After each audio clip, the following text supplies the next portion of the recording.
For those of you that have joined us today, my name is Libby O'Malley. Welcome to the pilot program for the hosted, sponsored by or supported by the ILMA Foundation. And I thought I'd share just a really quick background about how this came to be.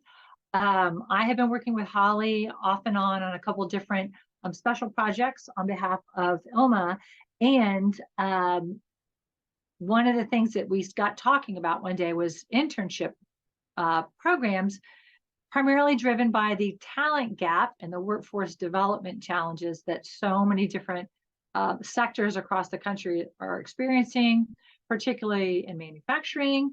And Holly shared what was happening with the lubricant manufacturing sector, and said that the ILMA Foundation Board had talked about if there was a resource or what could be done and how to address maybe coming up with an internship program.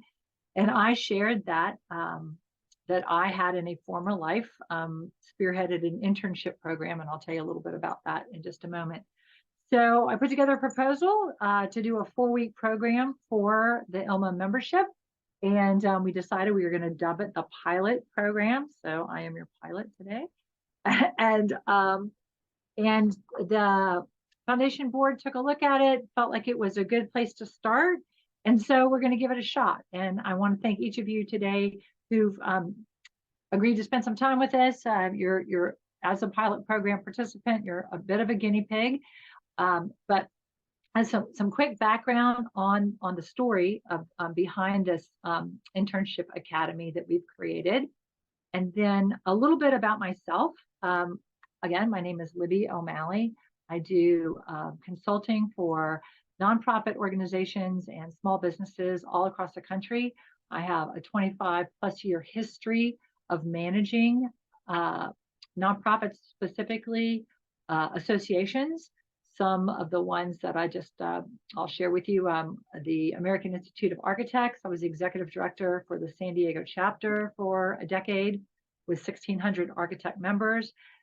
That is the genesis of this internship program. I created an internship program for our 1,600 member membership community because back in the 2004-2005 timeframe, architecture was crazy. It was the crazy money days, and people were desperate for any sort of help, any warm, able body to get in and do design work, CAD work, and our architects didn't even know where to start recruiting for anyone, much less interns. So we developed a program to help them. I also have had a long-term client, the National Association of Marine Services, really unique niche little group of folks. They are marine chandlers. So a chandler is the store, if you will, that provides all the supplies to these big cargo container ships that come in from port and need to be provisioned with everything from bacon and eggs for the crew to anchors and cables for the ships, and tobacco and liquor for the crew as well. And then another client, just that everyone likes to sort of hear about, American Craft Spirits Association. Just like there are craft beer distillers, there are craft distilleries for liquor, and I did all the continuing ed and programming for them as a client. So long history of association management and background. I've had a number of interns in the various organizations that I've led, and have assisted other for-profit and nonprofit organizations get their own internship program up and running. And so that's a little bit about me. I'm not sure how many folks we have on board right now. I think we had about 12 folks registered, but maybe do we have the opportunity for people to make introductions for everyone to see who's here with us, or is that an opportunity? Let me see if I'm able to change that here in the settings. I was just hoping that we could do a quick round robin of introductions. I know most everyone probably knows each other. I was just hoping to make sure I understand who our audience is specifically. I know we've got a lot of HR people.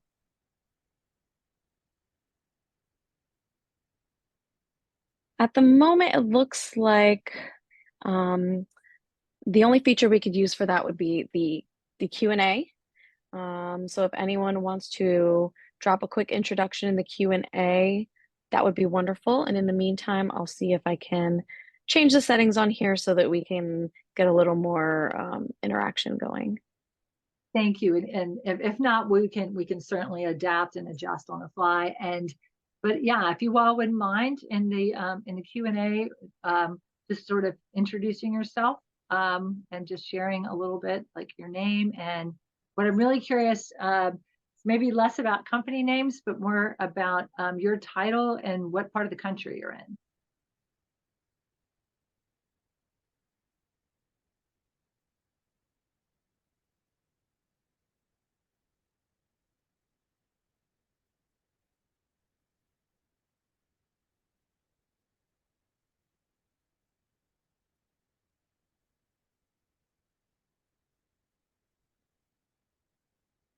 I don't see anything coming in. Oh, here we go. All right. John Lorimore, he's actually on our board of directors. He is a technical director at Aerospace Lubricants from Columbus, Ohio. Hi, John. Welcome.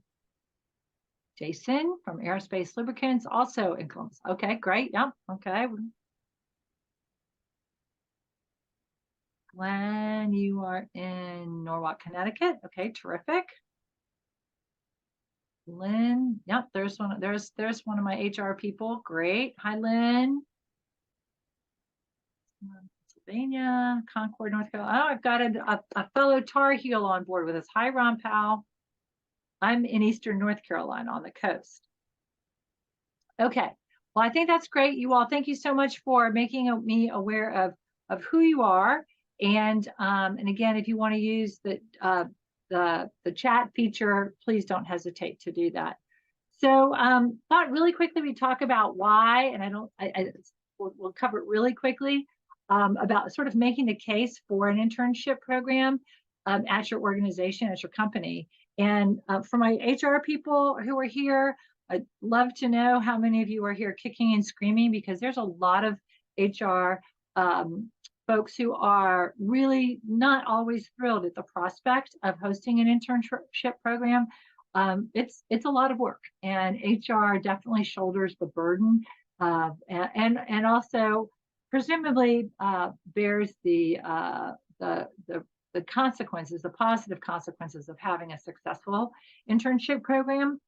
But at the end of the day, interns can provide a relatively inexpensive means of labor.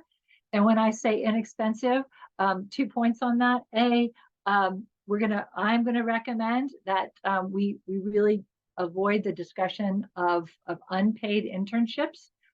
Generally speaking, it's doing a paid internship is typically much more encouraged in the HR world than doing unpaid internships. And I know budgets are tight, but we'll cover that.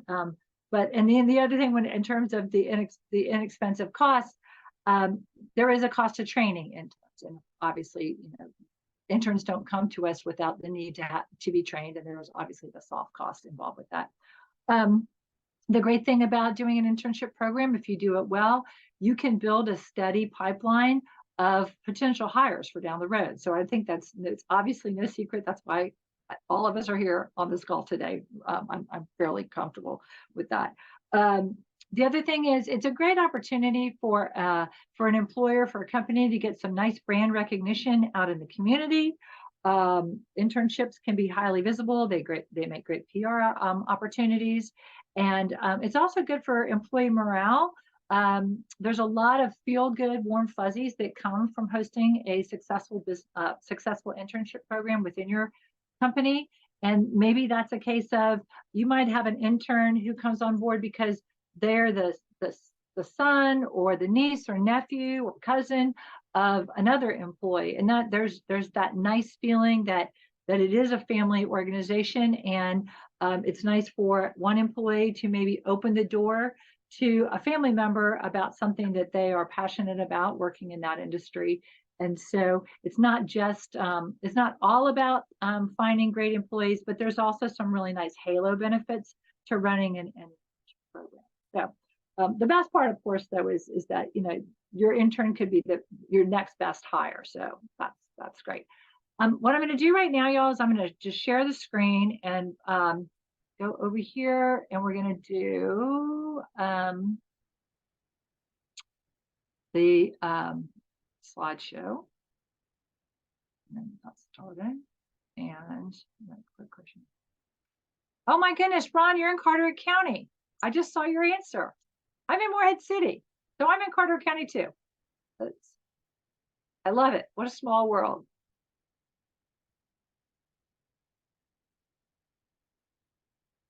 All right. So we've been through welcome and inductions. We have given you a quick backstory of the pilot program. I've told you about myself, and I now know a little bit about you all, including the fact that Ron, my new best friend, is just around the corner from me here in Carteret County. So real quickly, let's talk about what we're going to cover over the next 4 weeks, joining each other on Tuesday afternoons. And in week one, this week, we're just going to talk about some quick terminology. Some of it may be new, some of it may just be a rehash of what you already know. Legal considerations, everybody, that's a big issue. That is probably the #1 reason people don't get into internship programs. They are concerned about the ramifications legally. We're going to talk about your company's unique needs and your company's internship goals this week, and then maybe get you poised to do a little a worksheet between now and next week. And then week 2, we'll talk about payment, compensation, location, where these interns are going to work actually and do their internship. And then talk about background experience interns might need, accountability and responsibility. That's accountability and responsibility for the intern, what they're expected to do and be responsible for, as well as what the supervisor or mentor assigned to that intern. And then what our HR folks are going to be keeping tabs on. Week 3, we're going to help you get to figure out where to find the interns. Some people say we know what to do with the intern, we just can't find the darn interns. And so we're going to help you lay out some strategies for that. We're going to discuss the timing, best time of year, times of year to find an intern, and also what maybe a typical internship timeline might look like, and then provide you some additional recruitment resources. And then in our last week together, we're going to talk about how both the company provides feedback to the intern formally and informally, and how the intern is part of that feedback loop and shares their experience, how we bring the internship to conclusion. And then throughout the whole 4 weeks, we're going to talk about best practices in running an internship program. And then we're going to wrap up with some specific feedback on the Internship Academy. So what y'all think about it, ways we can improve it for the future. Again, as our pilot program guinea pigs, I would just really encourage you all, share any feedback that you have with us, whether it's in the moment with a chat, we can capture that. These sessions are being recorded. Whether you want to send me an email after the fact, you'll get an email from me with some follow-up materials from today's session. And I would, I welcome all the emails you want to send, that type of thing. So that's kind of what we've got on tap for the next 4 weeks. And then let's hop right into terminology. I guess let's pause for just a moment. And let me ask if there's anyone who has a question or a comment at this juncture. Do we want to just take a quick breather for that?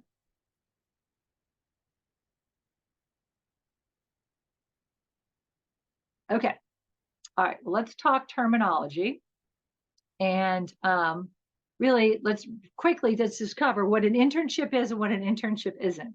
So an internship is it's temporary.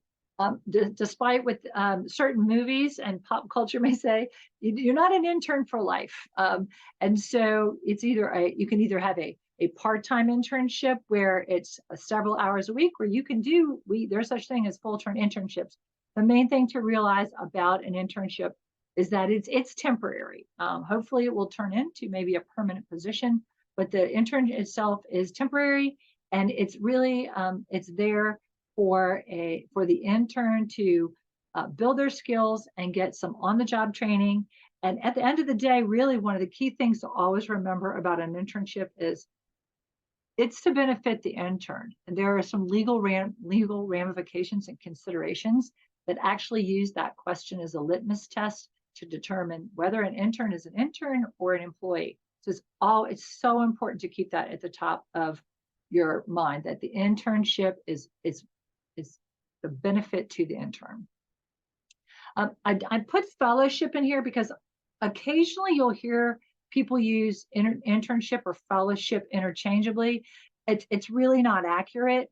Fellowship is actually a really common term for an internship situation overseas, in the UK and Europe. A lot of times you'll hear it referred to fellowship, but fellowship is much more academic in terms of research, and fellowship tends to last for a year or two, but you'll occasionally see it inappropriately used to describe what an intern is here in the States. Apprenticeship is also something that's pretty different. An apprenticeship is usually applies to the trades, and an apprenticeship is usually several years in length, very, very sort of a stringent curriculum that goes with an apprenticeship to ensure that once somebody wraps up or concludes their apprenticeship, they can move into a licensed or certified role in a trade specifically. Service learning is a term that not a lot of people are familiar with, but you'll hear it a lot in colleges. A lot of community colleges will talk about service learning, and four-year institutions as well. But service learning is when you're actually taking a class, and that class as a group participates in some sort of volunteer program that has objectives that relate back to what those students are learning in the classroom. So you're in a very controlled curriculum environment. You are doing volunteer stuff, but it's all tied together, and there is almost never any sort of payment involved in service learning. And then two other things I'm just going to mention really quickly are mentorship and informational interviews. Well, there's one more thing, but mentorship is actually something that you'll see is very much a part of an internship. But mentoring often takes place far beyond and outside of an internship program.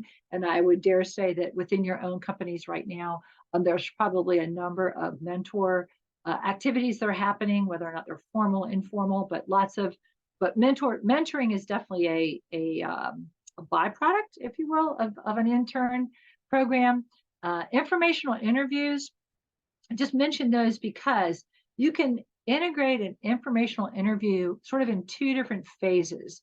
Some internship programs, and this would be considered maybe a best practice, conduct an informational interview before the internship is actually formalized with a specific individual. And it's really a sort of get to know one another scenario where the potential intern is learning more about what they will be doing and what the company is like before they take the leap of becoming an intern. And conversely, it's the opportunity for the company to glean some information about that intern and just see if it's a good fit. So that can happen before an internship formally kicks off. And then once an internship is underway, informational interviews are kind of linked in with mentoring. An intern may hop around to different aspects or different departments within that company to get more information sort of on a one-on-one basis. And then also similarly, job shadowing.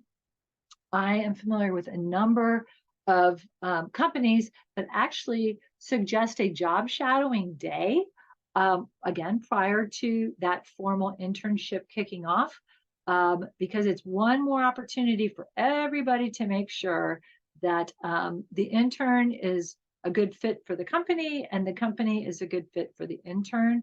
So just spending either a half day or a full day shadowing a certain person at that company, it's completely different than an internship, but job shadowing can and does play a role in internship programs if you're willing to put in the time to make it happen.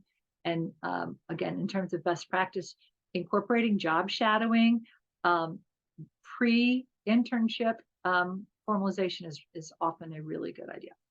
Okay, so again, I'm going to pause for a moment to see if anybody has any questions relative to some of the terms we've just covered.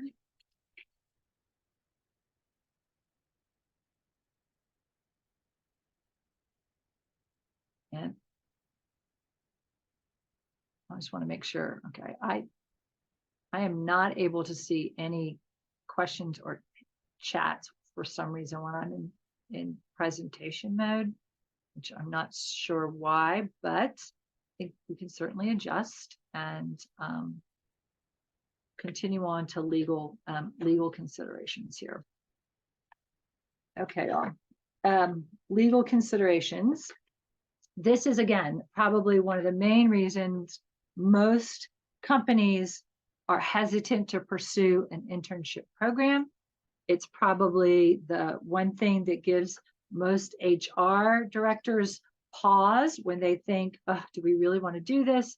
And quite honestly, done correctly, the benefits of a well-run internship program, far outweigh the risk. But as with everything HR related, the legal considerations are very important. So what I'm going to suggest here is that if you are participating with us today and you are not in an HR function, that as we move forward for the next several weeks, that we work your HR team, assuming that there is an HR person on staff, that we work that person into this academy. And maybe they are not participating in all 4 sessions, but that they are aware of what we are discussing and are looped in. And so if anyone wants to talk offline about involving HR staff, I'm happy to do that. Again, you'll have my email address. We can set up a call and chat about that. But HR is really the functional unit that's going to be really responsible for effectively managing an internship. Now, what that doesn't mean that the intern is going to be hanging out in the HR office all day long and learning HR. But the HR team really needs to be hands-on in this approach. So, and that includes the time leading up to getting the internship formalized. And then once the internship is underway, that HR team is going to want to just have sort of regular pulse checks with the intern or interns, and as well as with the various supervisors or mentors that are actively engaged with the intern on a day-to-day basis. So the first thing, so again, HR heavy involvement. But beyond that, one of the big questions that comes up is paying interns, and so paying and unpaid interns. And so, as I mentioned early on, the prevailing advice that I'm familiar with is to pay the interns. It eliminates a lot of gray areas. It does maybe introduce some other gray areas, but just like our HR folks are familiar with FLSA, and for those of us that may not know what FLSA, it is the Fair Labor Standards Act. So it is the act that protects everyone in their job in terms of fair labor practices. And it is a federal act. It applies to all 50 states and territories. And the Fair Labor Standards Act is really important in terms of regulations, I guess, laws, if you will, legal issues tied to who gets paid under what distinction. And our HR folks know this like the back of their hand, I would imagine. But the principal legal issue relative to paying interns is, should they be paid, and we're again recommending they should be paid, and one of the words. I apologize.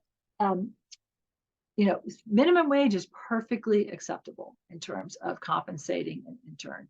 And so when they are paid, depending on their hours and how that works, through the Fair Labor Standards Act, they would be required to get paid overtime, time and a half. And this is very important. It applies to private sector internships. There's different rules for for-profit internships. For nonprofit internships, as well as the public sector. Those, unfortunately, the public sector and the and nonprofits have a lot more latitude when it comes to the ins and outs of paying interns. But generally speaking, the Fair Labor Standards Act is going to apply to your company, and human resources folks, correct me if I'm wrong, if there is more than $500,000 in revenue, and there are at least there is interstate commerce, at least 2 employees are engaged in interstate commerce. And if we want to get into more specifics of that offline, we can check into if you're not sure if that applies to you or not. We can touch base on that. But so recommending that interns definitely be paid. Minimum wage is perfectly acceptable payment to interns. And another important factor to consider relative to internships, and I'll come to that in a second. I just when I have benefits here with a question mark, really what that means to is not benefits like health and medical and 401k and those delightful benefits. What we're talking about there in terms of benefits is the definition of whether someone's an intern or an employee is, does the role benefit the intern? And that is sort of the litmus test that that will be applied in terms of if the intern, if there's any question about it, if who is benefiting from this relationship. And it always, always, always has to be that the intern has a higher benefit than the organization or the company. So that's what I refer to as benefits. And then I just talked a little bit about payment. And then another important consideration is what we call presumption of employment.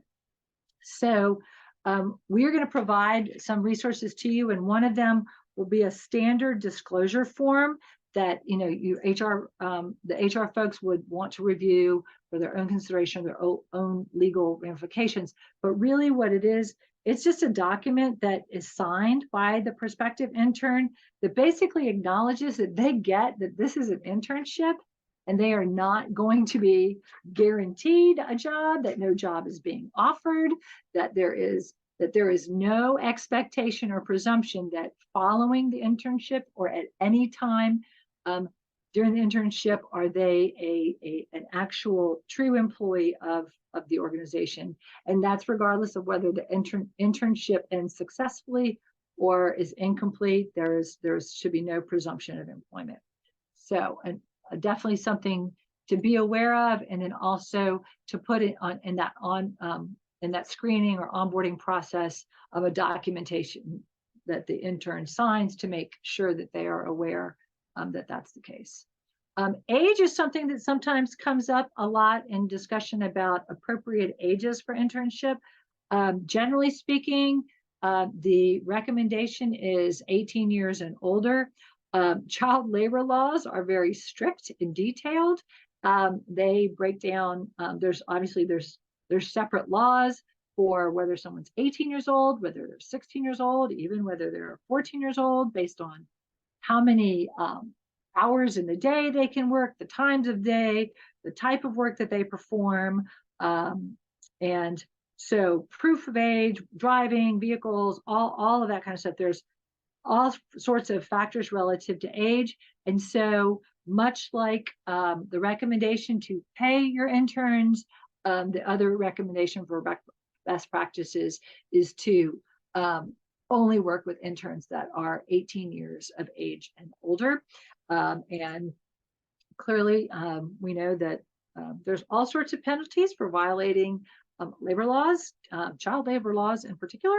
And so age is something that needs to be kept in mind. And while it's often really tempting to maybe expose a high schooler to the manufacturing world and try to get them excited about the opportunity of working in that sector in the future, much more recommendation, a much better recommendation for high schoolers is job shadowing, and sort of one of those, similar to bring your child to work day kind of thing. But internships for high schoolers, not something that is always considered, is rarely considered a best practice. So let's see, other legal considerations. Workers' compensation. So yes, so workers' compensation is something that the HR folks are going to either already know about or be wondering about, but something to keep in mind relative to the, just want to make sure I have my notes.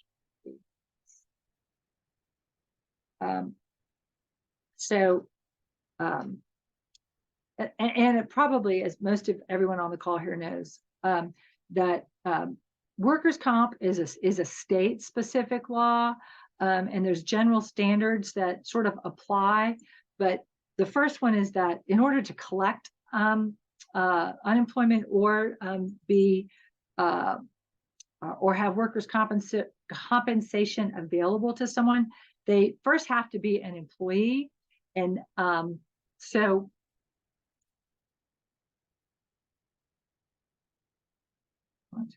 just lost my train of thought. Okay, so because typically your interns are going to be college students that are usually, not going to be available at the conclusion because of the internship because they're returning to college, that they typically are not able to collect unemployment benefits or be eligible for workers' compensation. But there's a couple things, and this is, again, I apologize, I'm stumbling over this right now. But if the internship is tied to educational credit, they're receiving credit for the internship, or the internship is sponsored by the college. Often the educational institution is required to cover the students with insurance. And so that is something that when we talk in week 3 about recruiting interns and where to find them, one of the places that we're going to be really helping you look at and identify in each of your regions will be local colleges and universities, and I will be available to help you talk with those institutions to find out specifically what insurance coverage they have in place for interns that are participating in a program that goes through the college environment. So, and clearly, as with any incident that happens at the location, any sort of injury related to an internship, immediately the HR folks would make the carrier, the workers' compensation carrier, aware of the injury, and just to get them in the loop and make sure that that incident has been reported. And so, okay, so y'all, legal considerations are a big one. I didn't want to spend a whole lot of time on it today. We're going to circle back around to many of these topics as we move further down the pipeline in the next 3.5 weeks. But I just really wanted to cover, because these are things that almost always come up automatically. People ask, well, do we pay an intern? Do we not pay them? Well, what if they expect a job after they're done? I mean, and we don't want them. No obligation to hire an intern, y'all. How old does the intern have to be, or can they be? And what applies to things like, you know, workers' compensation, and can they collect unemployment. So more details to come on each of these things, but this is just now sort of the, not the 30,000 foot glance at them, but maybe more of like a 15,000 level glance, and we'll get a little more into the weeds with them in the weeks ahead. So now I just want to touch base on, you know, your company's unique needs as we're sort of looking at this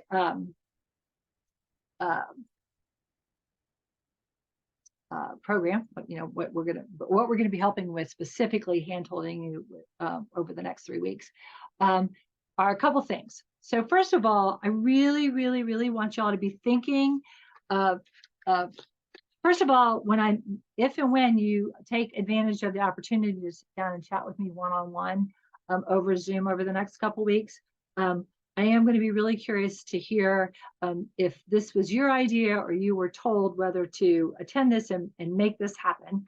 So very curious to learn more about that. And really what I'm hoping that especially our HR folks are going to be able to bring information on is, you know, what positions do you want to fill in the future? And that's really at the end of the day, that is the best value you can take away from an internship program. It's like this needs to be set up in your mind as, what are we going to do with these interns? I mean, why do we want interns in the first place? Presumably because you already have gaps, employment gaps, or you are anticipating gaps in the future. And so our goal is to help you close that gap. So the whole time that you were thinking of internship program, think about what positions are we going to want to fill in the short term, in the next 6 to 12 months, and even 3, 4, and 5 years down the road. So let's really keep that in mind.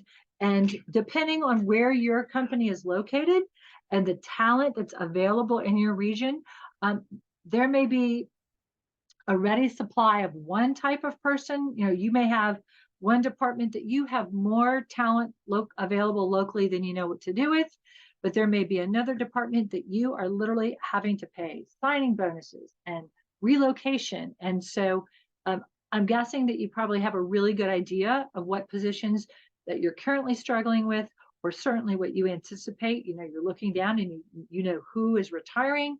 And or let's think about this: you're expanding into a new area. What is the talent gap that you are trying to fill, and that internships are going to be a strategy for you to use? So be thinking on that. Then the other thing is, right now, right here and now, what immediate needs do you have for this, for an intern or interns? How could interns support your operations, you know, immediately? And so even as you're driving home tonight in the car, or, you know, I don't know, giving the kids a bath or whatever, you know, wherever it is that you do your thinking, as things pop in your head, and like, that is another thing that really, you know, we don't have anybody doing, we'd like to be doing more of, or could use some support with, and just be jotting those down, because once you really start thinking about it on a day-to-day basis, those immediate needs are going to become apparent, and capture those ideas, so that we can, when we talk one-on-one, we can figure out how to build that into your particular internship program. The other thing we really got to be considering before things get kicked off are the needs that your company has. Where are those needs met? Do those happen in person, on site, actually, you know, at your location? Some of these internship needs, could they be done virtually? Is it possible that we're going to be able to look at hiring or retaining an intern from, you know, 4 states away? Is it a situation where it's a hybrid, where somebody's going to do some of their internship responsibilities offline and remotely, and some of them are going to be in person on site? So just sort of be thinking about that. That's going to be really important when we get down to identifying recruitment strategies for for the interns. And I'm providing this, y'all, and I'm just going to shut up for a few minutes and ask you to just take a few moments to read through this. This is an example that I found specific. It's key responsibilities for an intern at a manufacturing company. And so I put this here to sort of get your creative juices spinning. So I'm going to be quiet. I'm going to give you I'm going to shut up for about 2 minutes and then let you just read through this. And then I'm going to go to the next slide and let you take some time to read that.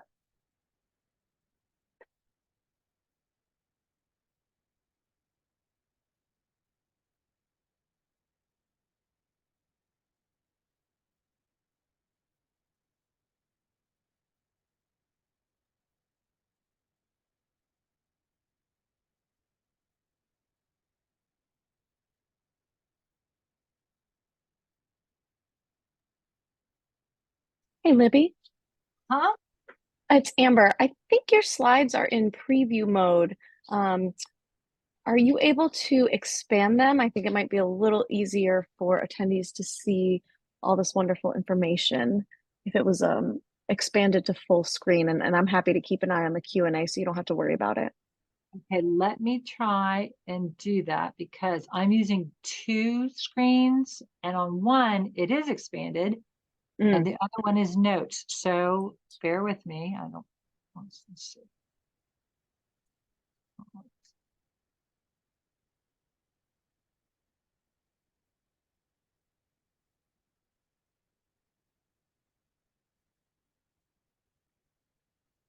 This is a great slide too. I really want y'all to be able to see this.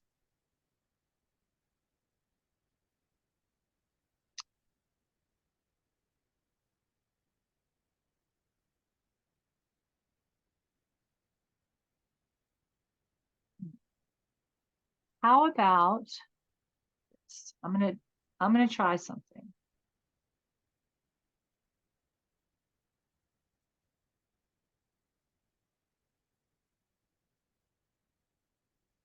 Does that make a difference? It looks the same on my end, but I can still read the information. I think it's okay. We'll figure it out for next time. Okay. Thank you. I'm sorry. I wish. Okay, so I'm gonna advance it to the next slide, and I apologize that I'll be sending this out to you so you can see these. And I'm gonna again be quiet for a moment, and hopefully you'll be able to read this. I hope you all have a big enough screen.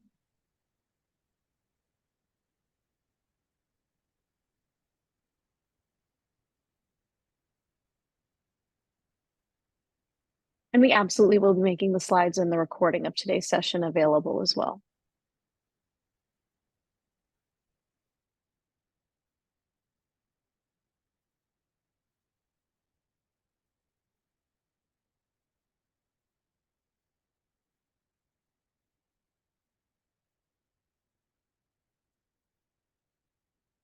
And again, I provide this because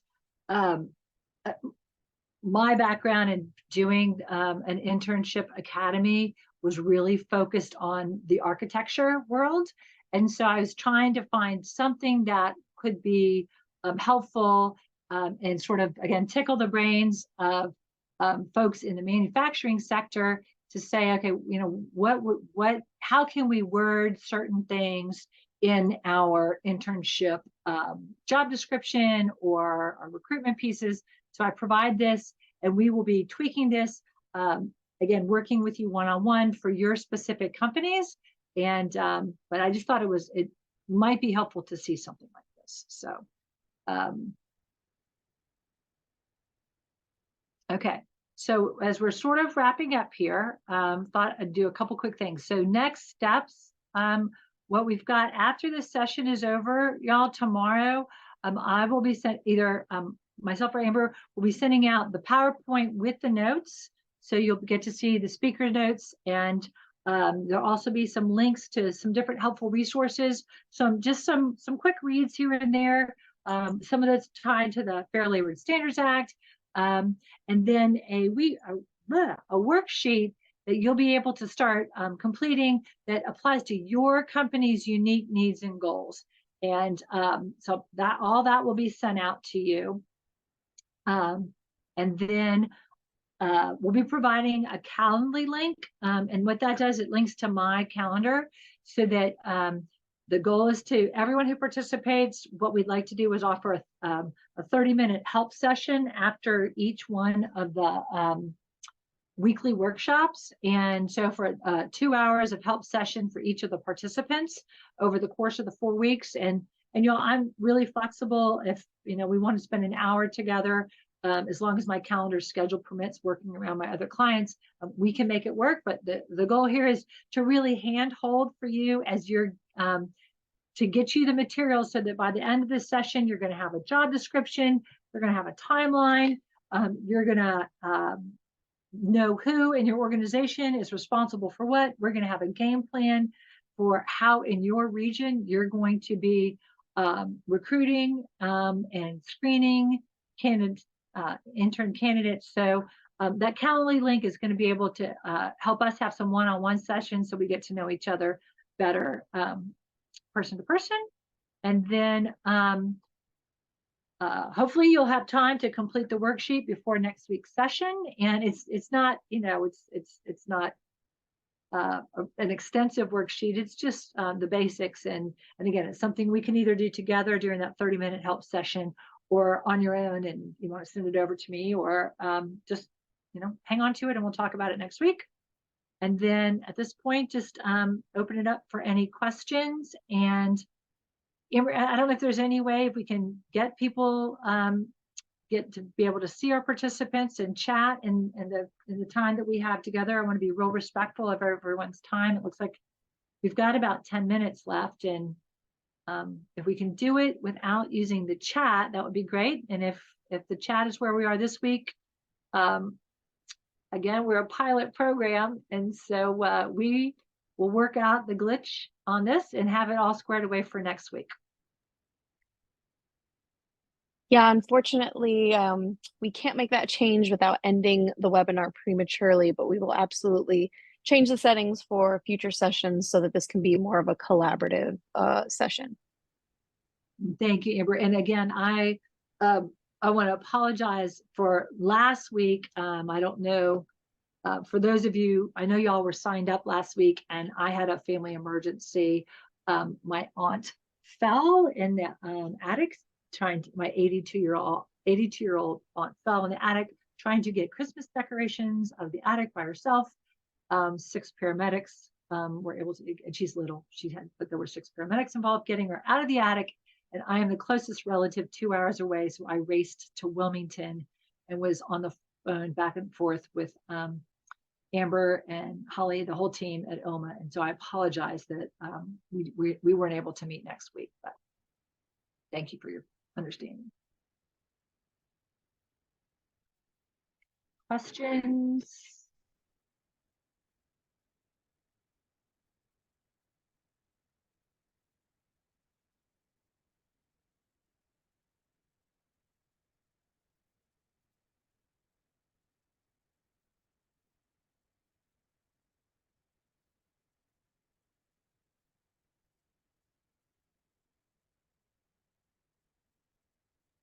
I'm not seeing any come in, but it might just be taking a while to type them out. And I also apologize. I'm just now seeing, Amber, your note about the slides being in the preview mode. When my screen when I shared the screen in order for everyone to see the presentation full size, evidently it hid the chat. No worries at all. So I missed that. No worries at all. This is a great starting point. We'll get the slides and the recording up for everyone to reference, and then we'll make it a little more interactive and collaborative for the next 3 sessions.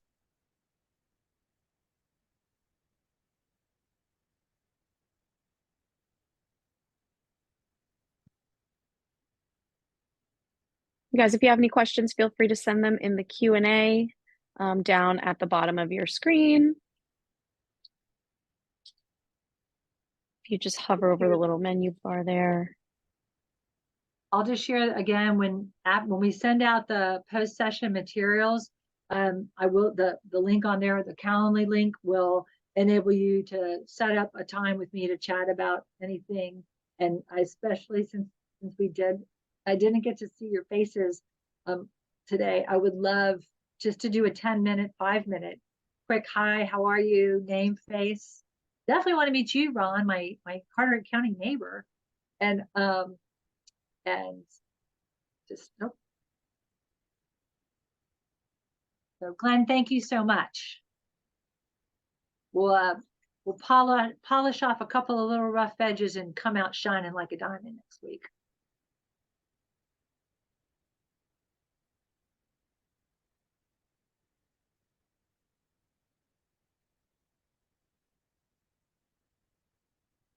Okay, well, y'all have had ample time to send a message or a question, and I will hang out here if everybody else wants to sign off or anything like that.